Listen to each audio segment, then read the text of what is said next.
स्त्री का घर, आंखें नम हो जाएंगी। तुम्हें कितनी बार बताया है, मेरे तैयार होने से पहले मेरा नाश्ता तैयार हो जाना चाहिए। शादी के 25 सालों बाद भी मुझे क्यों बार बार एक ही बात बतानी पड़ती है लता? तुम्हें क्या है? तुम तो आराम से घर पर रहोगी, मुझे काम पर जाना पड़ता है। तुम हो कि हमेशा बेवकूफ़ों जैसी हरकतें करती हो। अगर तुम यह जानबूझकर करती हो तो याद रखना, मुझसे बुरा कोई नहीं होगा। आज भी प्रशांत का पारा चढ़ा हुआ था। इन कटु शब्दों में अपना गुस्सा उतारते हुए, गीला तौलिया कुर्सी पर फेंकते हुए प्रशांत गुस्से से लता की तरफ देखने लगा। लता के लिए प्रशांत का यह बेवजह का गुस्सा कोई नई बात नहीं थी।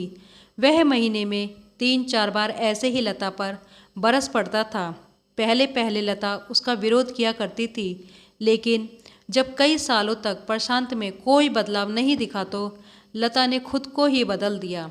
अब प्रशांत के कुछ भी कहने से लता को कोई फर्क नहीं पड़ता था। प्रशांत की हर बात को वो चुपचाप सिर नीचे झुकाए सुन लेती थी। शादी के पहले 5 साल तक लता ने पूरी कोशिश की थी कि प्रशांत को बदला जाए, लेकिन फालतू का गुस्सा करना और बाद में लता को भला बुरा कहना, यह मानो जैसे उसकी आदत बन गई थी। कोई भी वाद विवाद होता तो प्रशांत सीधा लता को बोल देता, अगर मैं तुम्हें अच्छा नहीं लगता तो क्यों नहीं चली जाती अपने मायके, क्यों रहती हो मेरे साथ? इतना सब कुछ होने के बावजूद लता प्रशांत के साथ रहती थी, क्योंकि उसे अपनी बेटी की फिक्र थी। और वह जाती भी तो कहाँ? अपने बूढ़े हो चुके माँ बाप को इस उम्र में परेशान करना वह नहीं चाहती थी। समाज और लोग क्या कहेंगे, यह भी तो उसे देखना था। वह इतनी पढ़ी लिखी भी नहीं कि खुद जाकर कोई नौकरी कर सके और अपना और अपनी बेटी का पालन पोषण कर सके। लता को अब अपनी फिक्र नहीं, उसको फिक्र थी तो बस अपनी शादी लायक हो रही बेटी की। लता नहीं चाहती थी कि पति पत्नी के झगड़े की वजह से काव्या डिस्टर्ब हो। काव्य की पढ़ाई पूरी हो चुकी थी, उसके लिए अब शादी के रिश्ते आने लगे थे। कई रिश्तों को काव्या ठुकरा चुकी थी। 2-3 महीने बाद एक अच्छा रिश्ता आया।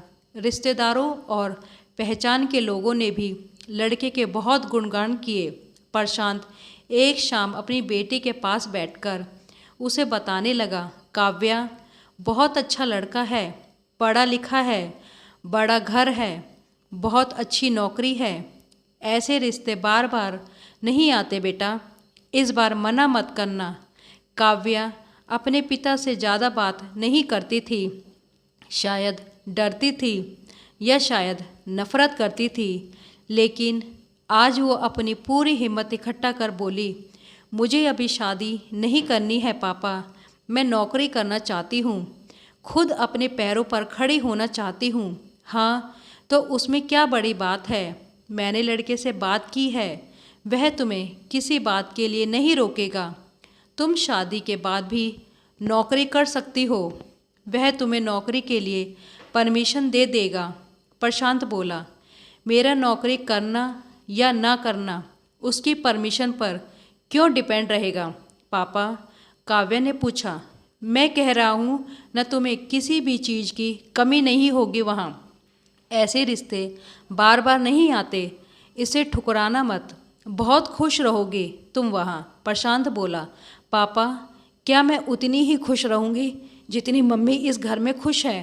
काव्या ने तंज कसते हुए कहा, आज तुम्हारी जबान कुछ ज़्यादा नहीं चल रही? प्रशांत गुस्से से आंखें बड़ी करते हुए बोला, पापा मुझे शादी ही नहीं करनी है, क्योंकि शादी के बाद अगर वह लड़का आपके जैसा निकला तो मैं क्या करूँगी? मुझे आपके जैसा जीवन साथी नहीं चाहिए जो बिना बात के मुझ पर हमेशा चिल्लाए। मुझे कुछ भी अपनी पसंद का लेना हो तो 10 बार सोचना पड़े, कहीं वह नाराज ना हो जाए। मेरी तबीयत कैसी भी हो उसे परवाह ना हो, रोटी थोड़ी सी मोटी बन जाए तो घर सर पर उठा ले, उसकी चेकबुक ना मिले तो भी मेरा ही दोष निकले और हर छोटी मोटी बात पर मुझे मायके जाने के लिए कहे। काव्या ने अपना दिल खाली करते हुए पापा से सब कह दिया। प्रशांत का गुस्सा 7वें आसमान पर था, लेकिन उसके मुंह से एक भी शब्द नहीं फूट रहा था। वो काव्या की बातें सुन रहा था। काव्या उतना ही बोलकर चुप नहीं हुई।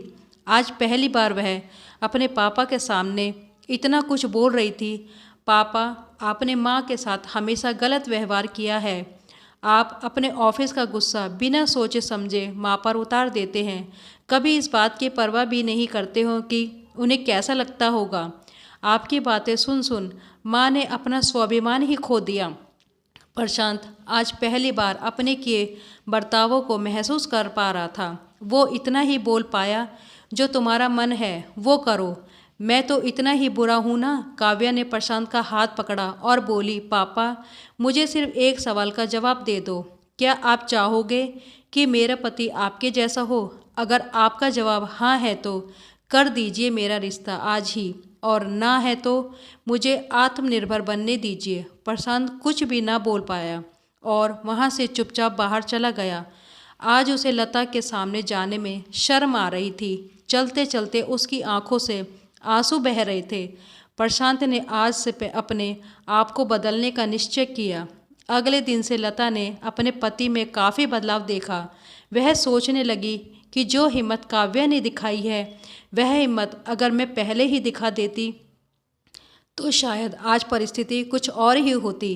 अब काव्या पढ़ लिख कर अच्छी नौकरी करने लगी थी और 3 साल बाद उसके लिए एक अच्छा रिश्ता आया। और उसकी विदाई पर प्रशांत बोला, बेटा, तू हमेशा खुश रहेगी क्योंकि तेरा पति तेरे बाप जैसा नहीं है। प्रशांत की यह बात सुनकर लता और काव्य की आंखों से आंसू बहने लगे। दोस्तों, हमारे समाज में औरतों को भले ही देवी का दर्जा दिया जाता है, लेकिन वह स्वतंत्र नहीं दी जाती जो उन्हें देनी चाहिए। उन्हें बचपन से ही बताया जाता है कि वह पराया धन है। स्कूल से आने में देरी हो जाए तो पिटाई मिलती है। मोबाइल पर बातें करते हुए दिख जाए या खिड़की से झांकते हुए दिख जाए तो शक किया जाता है। माँ बाप का घर तुम्हारा नहीं है, पति का घर ही तुम्हारा है। जीवन भर यह बातें बता बता कर उन्हें ससुराल भेज दिया जाता है और छोटे मोटे झगड़े में ससुराल वालों से उन्हें सुनना पड़ता है कि इस घर को छोड़ दो और मायके चली जाओ। अब आप ही बताओ दोस्तों, ऐसी स्त्रियों का सच्चा घर कौन सा है? आखिरकार वह किस घर को अपना कहे? अगर कहानी पसंद आई हो तो लाइक, शेयर, सब्सक्राइब जरूर करें।